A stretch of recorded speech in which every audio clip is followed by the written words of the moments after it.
If you've ever thought buses were boring, get ready to change your mind. In the mid-1950s, a bus was born with futuristic design, panoramic wraparound glass, luxurious seating, air conditioning, and a body that looked like a spaceship.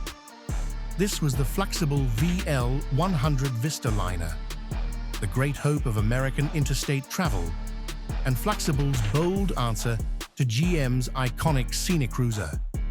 Yet despite being hailed as the bus of the future, the Vista-Liner was quickly buried by history. It was born into a race of innovation, cutthroat marketing wars, and dreams perhaps too big for its maker. So what went wrong? Why did such a groundbreaking design fail? And why today are the few remaining examples hunted down like precious artifacts by collectors? Let's uncover the mystery of America's most luxurious and most tragic bus ever built. In the early 1950s, America entered a boom era of interstate transportation. Highways stretched coast to coast. Travel demand surged, and buses became the backbone of cross-country mobility. At the forefront was Greyhound, dominating the market with a massive fleet, powered by GM's crown jewel, the scenic cruiser, a symbol of comfort and modernity.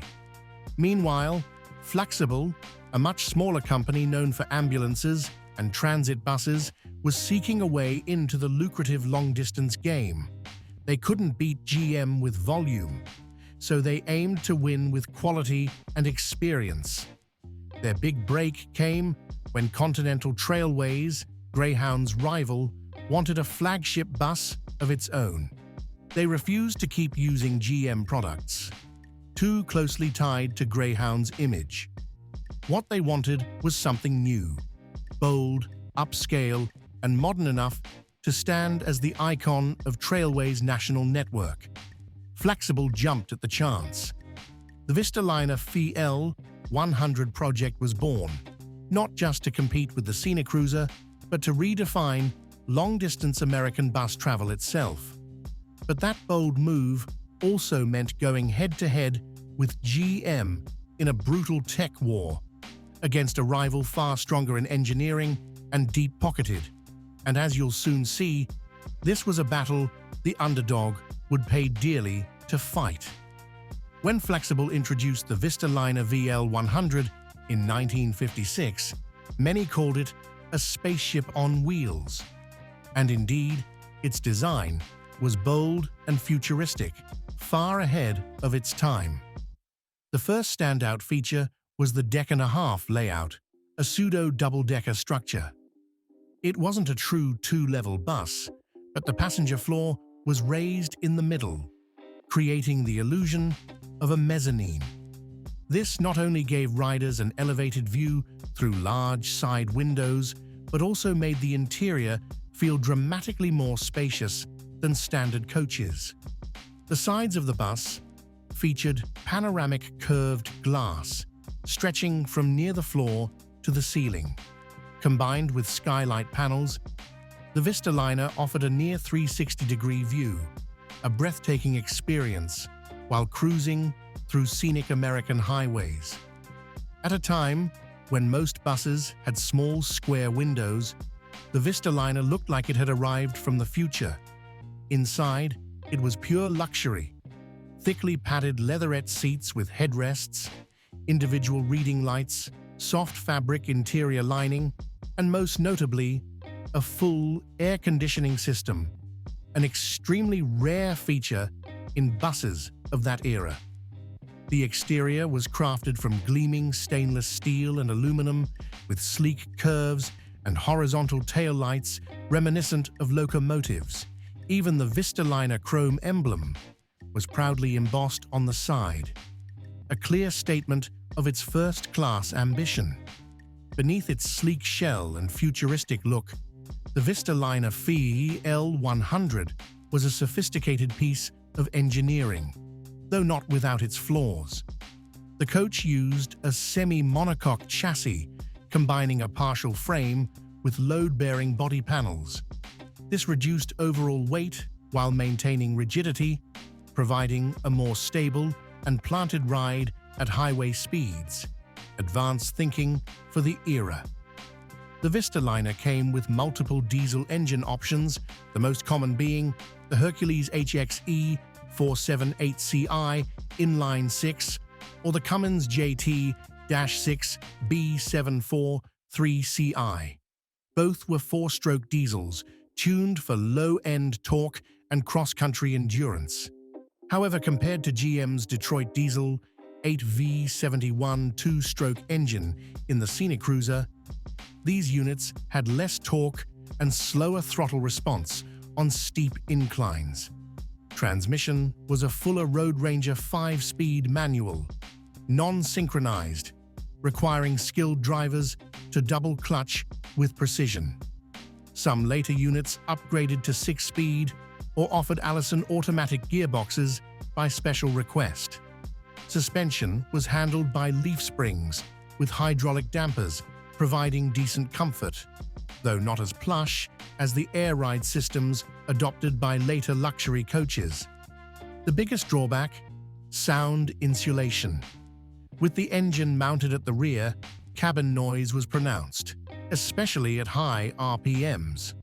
Without regular maintenance, the drone could turn long rides into exhausting experiences.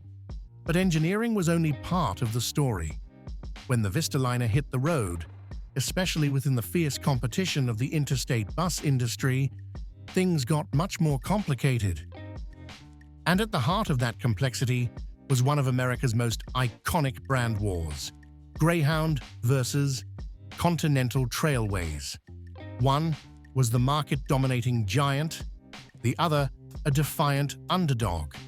And it was this intense rivalry that gave rise to the Vista-Liner. Continental Trailways craved an exclusive fleet, something completely separate from GM's Scenic Cruiser. They didn't just want a new bus, they wanted an icon, something passengers would see and instantly know. This is Trailways. Flxible received a large order from Trailways-affiliated companies. Nearly the entire Vista-Liner production was absorbed into their network. Early on, things looked promising. Passengers were thrilled with the curved glass, high ceilings, plush seats, and cool air conditioning. Trailways launched heavy advertising, calling the Vista-Liner a hotel on wheels. But behind the curtain, problems quietly emerged. Electrical issues appeared, AC units were temperamental, and soundproofing was poor. Most critically, maintenance costs soared and parts were scarce. Mechanics unfamiliar with the unique semi-monocoque chassis often struggled with repairs. Within just a few years, many Trailways branches began phasing Vista-Liners out. Some were relegated to secondary routes, others were stripped for parts or sold off. The dream of a distinctive fleet unraveled quickly. Meanwhile, Greyhound, despite facing flaws with the Scenic Cruiser, still benefited from GM's vast support network. The Vista-Liner, no matter how beautiful, couldn't survive without a strong ecosystem behind it.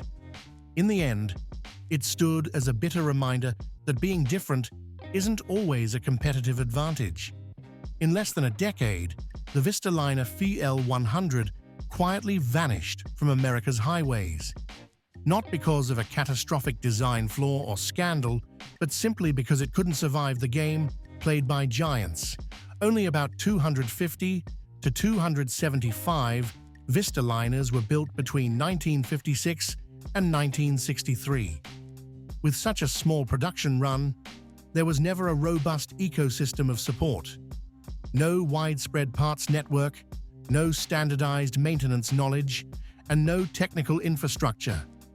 Smaller carriers couldn't afford to keep them running, and larger companies didn't want to invest in a minority fleet.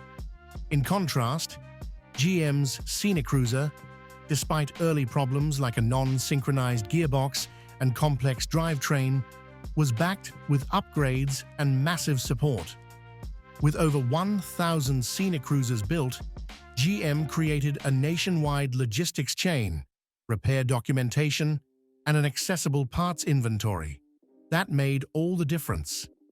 The Vista-Liner, though superior in design and passenger experience, lost the logistical war. Without a major manufacturer behind it and lacking a broad fleet footprint, it became known as a beautiful nuisance. By the late 1960s, most Vista-Liners were retired, a few repurposed for charters or display. No headlines, no formal farewell, just silence. One day, they were gone. The dream of the futuristic bus fading as if it had never been. Though the Vista-Liner has long been forgotten by the mainstream, among classic bus enthusiasts, it remains a quiet icon, a piece of mechanical art that was never fully appreciated in its time. Today, fewer than 20 confirmed Vista-Liners are known to still exist, most in non-operational condition or awaiting restoration. A rare few have been fully preserved, appearing at vintage bus events, transportation museums, or in private collections. The rest sit rusting in backyards, ghostly reminders of an unfinished dream. What's remarkable is that collectors and bus lovers don't see the Vista-Liner as a failure, but as a forgotten gem. With its curved glass, chrome badges, unique interiors, and aviation-inspired aesthetics, it represents a moment in American engineering when everything pointed toward the future. In recent years, the classic bus restoration movement has reignited interest in the Vista-Liner. Facebook groups, vintage bus forums, and retro transport YouTubers have begun to revisit its story. Some die-hard fans have even spent tens of thousands of dollars to save what little remains. The Vista-Liner is no longer just a vehicle. It's become a symbol of a dream cut short, a story of boldness, pride, and the limits of ambition in the real world. That's what makes the surviving units truly priceless. The Vista-Liner never became the bus that changed American history, as once hoped. And perhaps that's what makes its story even more powerful. A tale of bold ambition, overlooked beauty, and hard lessons from the transportation world.